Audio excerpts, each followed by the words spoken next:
Assalamualaikum warahmatullahi wabarakatuh. Selamat siang, adik-adik semuanya di kelas akuntansi manajemen untuk kelas di hari Senin ya. Jadi kita sudah masuk ke materi menganalisa hubungan antara biaya, volume, dan laba.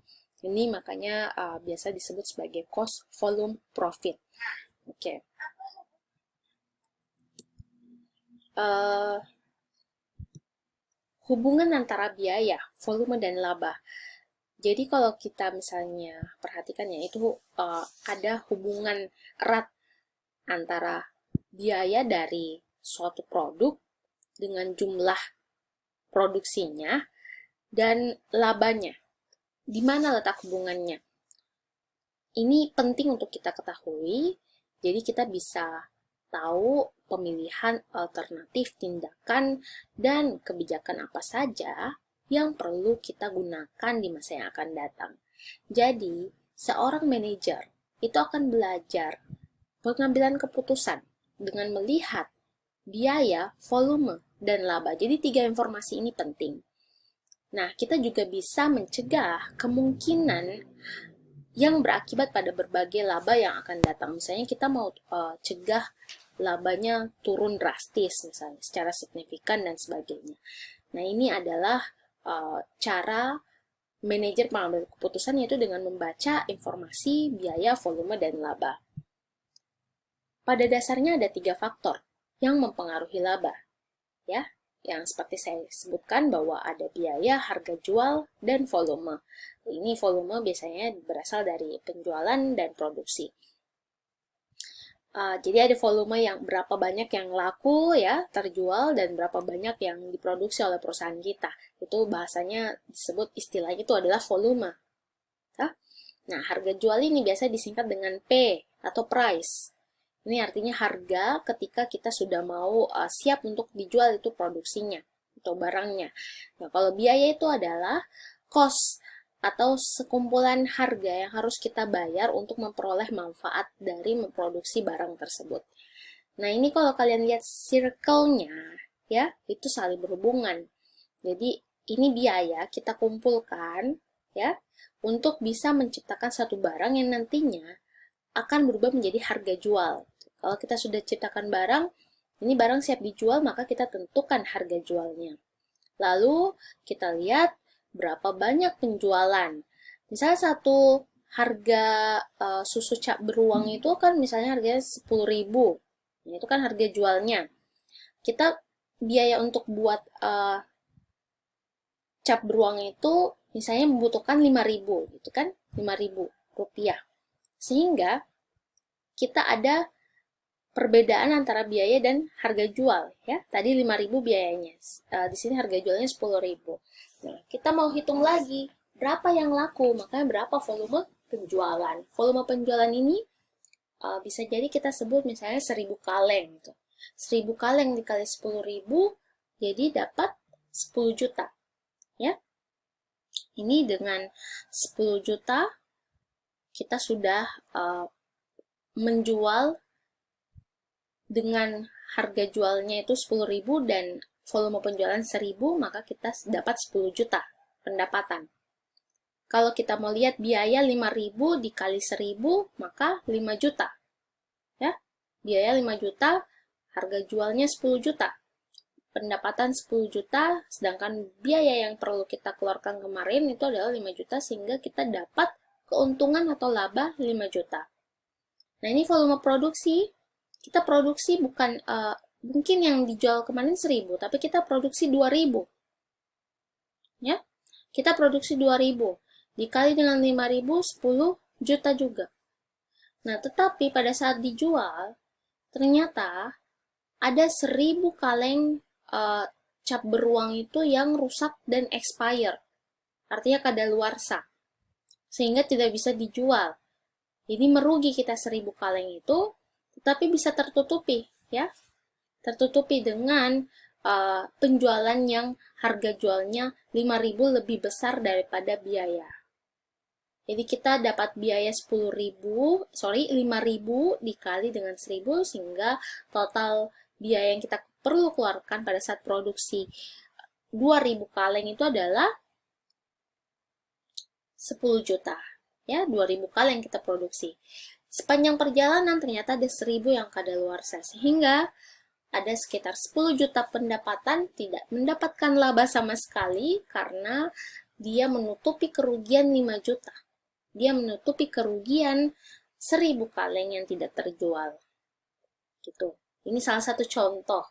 Contoh cara membaca atau menganalisa hubungan antara biaya, harga jual, dengan volumenya. Nah, ini volume. Ada lagi dua ini volume, toh? Volume produksi dan volume penjualan. Jadi, tidak satu itu volume yang harus kita ketahui. Tapi volume produksi juga perlu diketahui. Volume penjualan perlu kita ketahui. Karena kita mau tahu berapa biayanya, total biayanya dengan mengkalikan biaya per unit dikali dengan volume produksi. Kita mau tahu berapa total penjualan dengan mengalikan harga jual per unit dengan volume penjualan. Oke, kita lanjut dulu. Ini biaya yang timbul untuk pengolahan suatu produk atau jasa akan mempengaruhi harga jual. Nah, betul. Jadi tinggi rendahnya harga jual itu berpengaruh terhadap volume penjualan. Selanjutnya, volume penjualan akan menentukan volume produksi selanjutnya. Pada gilirannya, besar kecilnya volume produksi akan mempengaruhi biaya. Betul sekali ini. Jadi ini adalah keterkaitan. Jadi kalau ada yang tanya, apa hubungan antara biaya, volume, dan laba, kalian sudah bisa jelaskan. Ya, kalian sudah tahu. Oh, ternyata hubungannya jelas gitu. Bahwa suatu produk atau jasa akan mempengaruhi harga jual. Kalau kita lihat harga jualnya tinggi, itu pasti bikin orang jadi tidak jadi membeli, toh. Kalau kita mau lihat, oh ada yang jual di situ teh kotak 5.000. Di toko sebelahnya tuh harganya 3.500. Nah, orang akhirnya berangkat ke toko sebelah itu karena jauh lebih murah. Harga jualnya 3.500. Dibanding kita mau beli 5.000, kita pilih yang murah 3.500. Tentu, keputusan harga jual tersebut mempengaruhi konsumen untuk membeli, sehingga volume penjualan bisa menjadi drastis meningkat atau bahkan drastis menurun, tergantung dari harga jualnya. Nah, selanjutnya, ini akan mempengaruhi volume produksi. Kenapa? Karena pendapatan kita berkurang, jadi orang-orang akan perusahaan kita tidak memiliki modal yang cukup untuk memproduksi. Satu alasan. Yang kedua, boleh jadi alasannya kita mau lihat ini demand-nya berapa gitu. Di pasaran orang-orang tertarik tidak minum teh kotak lagi. Banyak tidak yang mau minum teh kotak. Nah, kalau misalnya banyak, maka ditambah volume produksinya. Ya tentu kita mau produksi banyak dong, ya supaya laku, banyak yang beli gitu. Tapi kalau misalnya di pasaran terjadi sebaliknya, kondisi sebaliknya justru malah tidak ada yang mau beli. Justru malah tidak suka dengan teh kotak, maka volume produksi akan menjadi kecil ke depannya. Dan tentu ini akan mempengaruhi biaya. Karena biaya itu ya juga perlu biaya per unit yang tadi yang saya sebut itu perlu dikalikan dengan volume produksi. Jadi volume produksi yang kecil maka biayanya kecil juga. Tetapi ketika volume produksi besar maka total biayanya bisa menjadi lebih besar. Gitu ya. Perilaku biaya. Oke.